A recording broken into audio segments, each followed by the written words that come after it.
Good afternoon, this is Jessie with the New Hanover County Task Force. We are going to begin a live mini CRM training in the next couple of minutes for our healthcare subcommittee.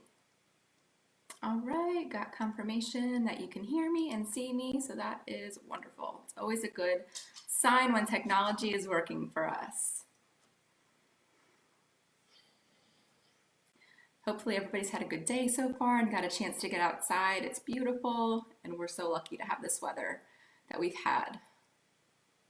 We're just going to give it another minute or so for people to log on.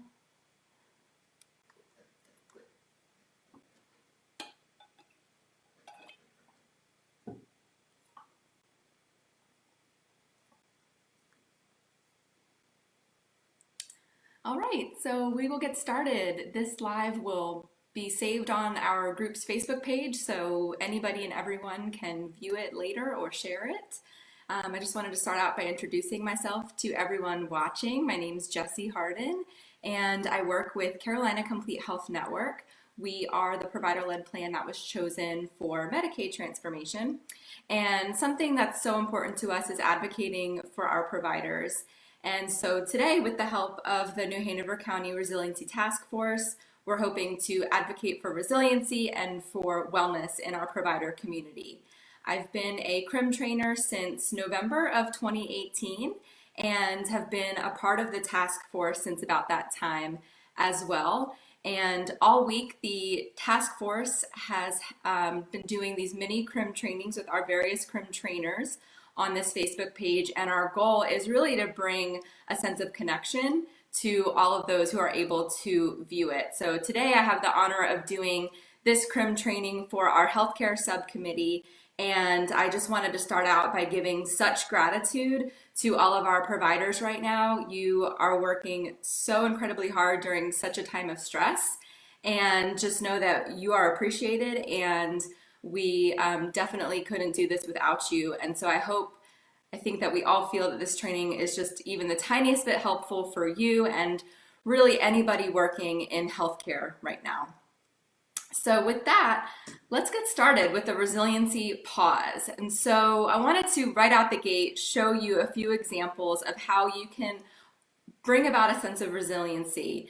And there's a few questions on the screen. If you're feeling up to it, you can type into the chat box things that come to mind for you looking through these 3 questions.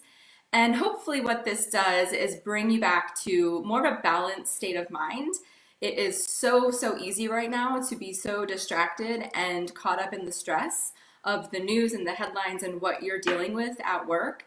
And so while that's true and we need to honor those difficult times that we're going through, what we can do in this moment is also look at this scenario and this season with a sense of resiliency. And with that in mind, thinking through this about, who or what is helping you most right now, or who or what is giving you strength, or who or what has helped you in the past get through hard times. And these don't even have to be that profound, right? The other day I gave an example of how right now one of the things that's helping me most is unwinding at the end of the day with a few episodes of The Office or New Girl, something that gets me laughing. So it could be something silly like that, or something or someone that's very meaningful and profound in your life that is helping you get through this. So keep those in mind, and while you think about that, or if you type them in, notice if maybe you took a deep breath when you thought about that thing that's helping you, or maybe you noticed your heart rate settle down a little bit. Those are all really good signs that you are sensing into that resilient zone. So what's CRM? The Community Resiliency Model, or CRM, is basically a set of wellness skills. And the great thing about these skills are that they can be used across the lifespan. I think the oldest person on record to have received CRM training was 104. So age doesn't matter, your culture doesn't matter with CRM, your literacy level, the language that you speak. The great thing about the community resiliency model is that it actually just works with the natural rhythms of our nervous system. And that's something that we all have in common, is our nervous system. And believe it or not, no matter how different we all are, we all pretty much have very similar responses to stress and to trauma. So CRM gives us an opportunity to normalize this and also gives us sort of a common language for how we can respond to stress and how we can get back to a place of well-being. So how does CRM fit in with other clinical interventions? So I like to look at this through this health impact pyramid. So at the bottom, you have these bigger items, these social determinants of health, things like transportation, housing, food, and security. And moving up this pyramid, you have interventions that are much more labor intensive, also typically those one-on-one services, typically those expensive services. And while these are so impactful for individuals, the higher up you go on this pyramid, the less impact the interventions have on the entire population. So CRM belongs sort of smack dab in the middle. It's a long-lasting intervention that can be accessed at any time. You can use this for your own self-care and your well-being, and it can be taught to populations. And once you know the skills, you can just pretty much go ahead and start using them. So that's why it's so impactful to get this information out there as much as possible, and just to be constantly reminded that we all have the ability to increase our own well-being through the community resiliency model. So let's take a look at the resilient zone. This is basically the heart of CRM. And what this means is that we all have a state of well-being, or a resilient zone, or we could even call it the okay zone. And when we think about this resilient zone, really it's just an ebb and a flow. It's the natural rhythm of our day, of our nervous system. When you're in your resilient zone, it doesn't necessarily mean that you are happy all the time. It means that you can go about your day. You can sort of roll with the punches. And that means that sometimes you can be a little bit irritated or a little angry, but still be able to go about your day. It's not, you're not losing your head, or you could be a little bit sad, but you're not being, overcome with depression. So resilient zone means, again, you can sort of feel a full range of emotions. However, you're able to handle life's stresses, those natural stresses that really just come to us any given day. Now, because we're all human, we do have times in our life where we get bumped out of that zone. And that's honestly by design. Our brains and our nervous system is designed that way for survival. And so we call this being bumped high or bumped low. And when you're bumped high, that means you might be more edgy or irritable. You might be snapping more at people around you. You may even feel pain or tension in your muscles or your body. And, if you have noticed that this is happening the past couple of weeks, just know that that's normal. And a lot of us are feeling that way. On the other side of this zone, you might feel like you've been bumped low, and that is where you might experience more depression or sadness. You may just want to stay isolated. In your body, you may actually feel numbness or heaviness or just general fatigue. So again, if you have felt this way the past few weeks, that's normal. A lot of us have been feeling like we are just a ping pong ball getting bounced back and forth between bumped high and bumped low. And so what we like to remind people here is that you're not alone in those feelings. They are very common, and it's okay to get bumped out. What we really want to pay attention to with CRM is not getting stuck in our high zone or stuck in our low zone. And that's where you can have those health implications down the road. That's where you really might have trouble sleeping for a prolonged period of time. You may have constant headaches or constant pain. Your immune system may weaken, and that's definitely something we all want to pay attention to right now, is having strong immune systems. So if you have felt this way, you're not alone, and even though we all have to be physically distanced from our friends, our coworkers, our family, and it might feel like we are lonely, know that you're not alone in this experience. And if you feel like you've been bumped out, that is just because you're human. So what does being bumped out mean for our healthcare system? And so I wanted to just throw in a few pieces of data around physician burnout. And this was published by the American Medical Association and was featured in this past winter issue from the North Carolina Medical Society, just the impact of burnout in the physician field. And some have actually called it a public health crisis.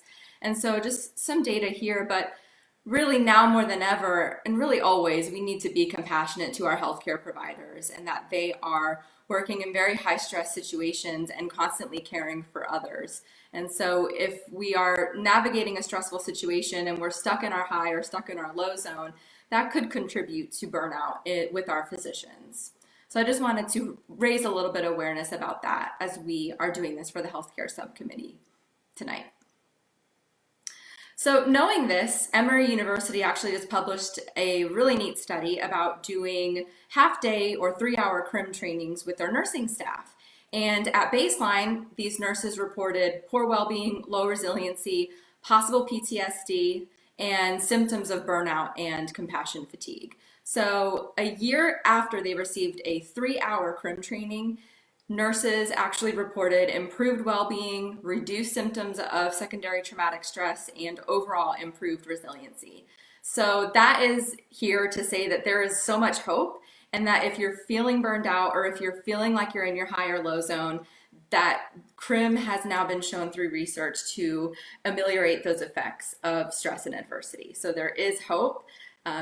Stress is not our destiny, although we all walk through those times in our life, we can absolutely bounce back, and that's what we're really designed for. So one more quick note on the resilient zone. It can vary in its width, right? So we can have a really narrow resilient zone or a really wide resilient zone, just kind of depending on our life experiences. And honestly, some people are just born with a wider resilient zone. So the good news here is that we can expand the depth of our resilient zone. And the more we use some of these wellness skills and really cultivate our well-being, the more that resiliency is kind of integrated into our life, the wider our resilient zone can become. So again, there is a lot of hope in terms of all of us learning to be more resilient day by day. And at the end of the day, we all just want to feel a little better. So the first skill that I wanted to introduce to you guys tonight is called Help Now, or this may be also called Reset Now. And this is actually the 5th of 6 total CRM skills, but I wanted to show this to you right up front because if we are all sort of operating right on the edge of our resilient zone, or maybe we are bumped out high or low, these Reset Now skills can sort of quickly regulate us back to a state of balance and well-being again. And for example, pushing against the wall. So the folks at Emory actually taught their ER staff to do this regularly and just pushing against a wall.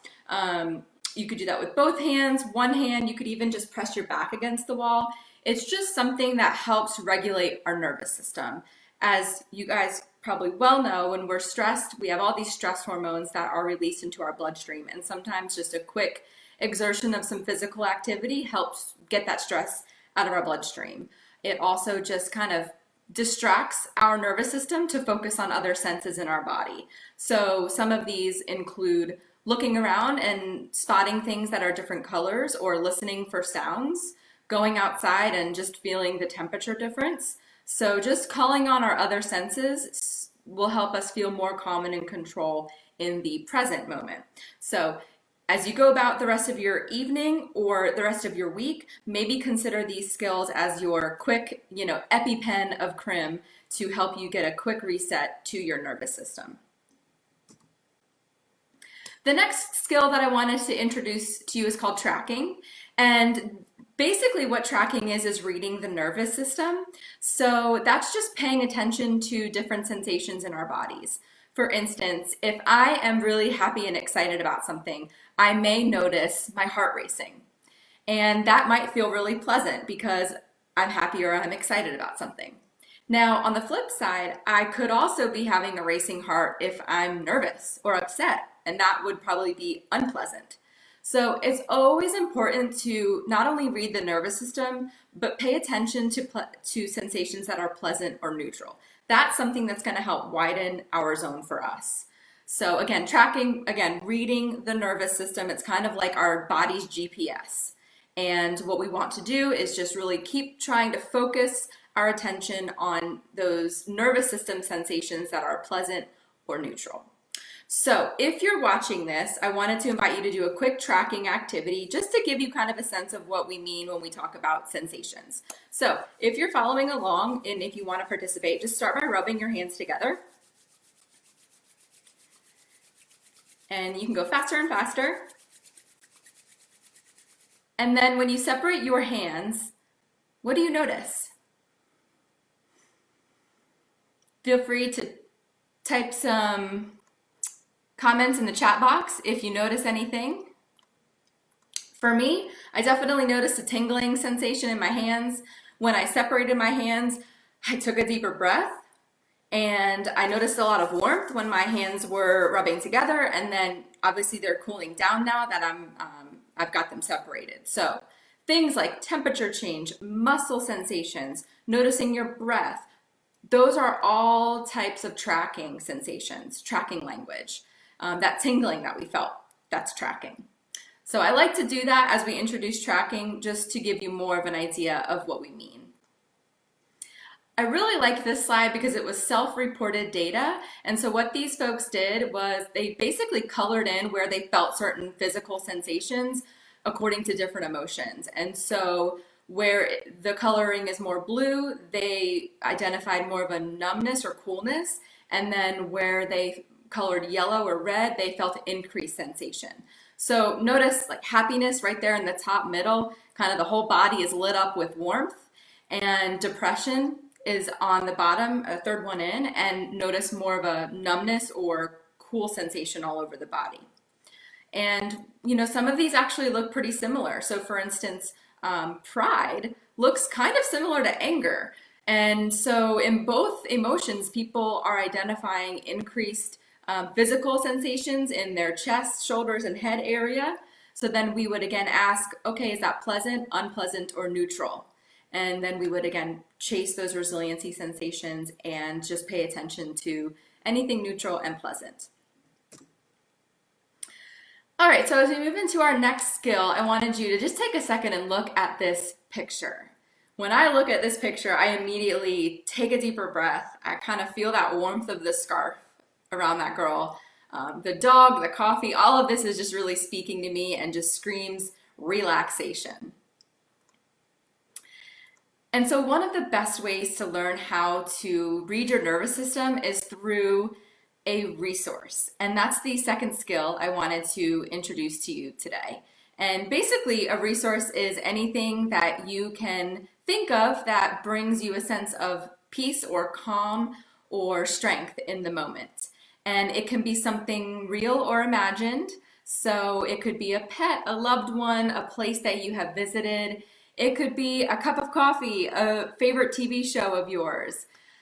Resources can also be imagined, and this is great because sometimes, honestly, people have a difficult time thinking of something that they've experienced firsthand that brings them joy. So if they can just imagine something, just the act alone will help our brain rewire towards that resource and towards resiliency. So I've got a couple examples of resources for me at the bottom of this screen, and that is my dog and one of my favorite shows. I love the mountains, a cup of coffee in the morning.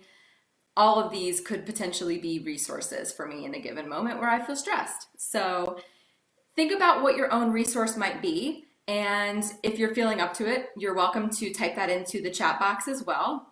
And if you want to comment on other people's resources, that's great too. Third skill to introduce to you today in this very brief training is called grounding.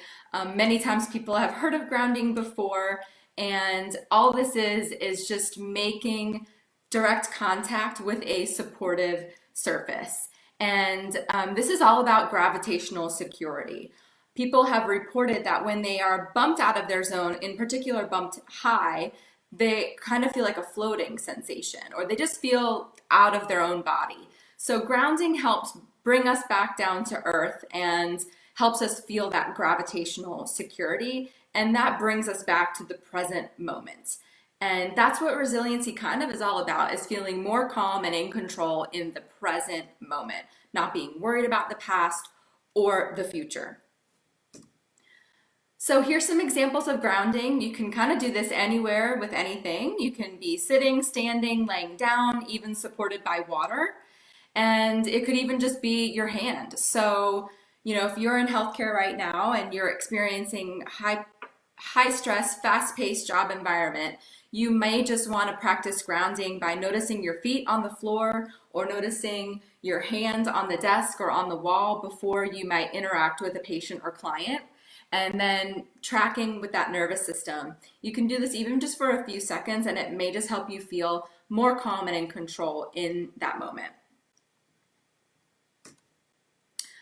So again, there's 6 total skills with CRM. We did a very quick intro to a few of them tonight: tracking, grounding, resourcing, and help now.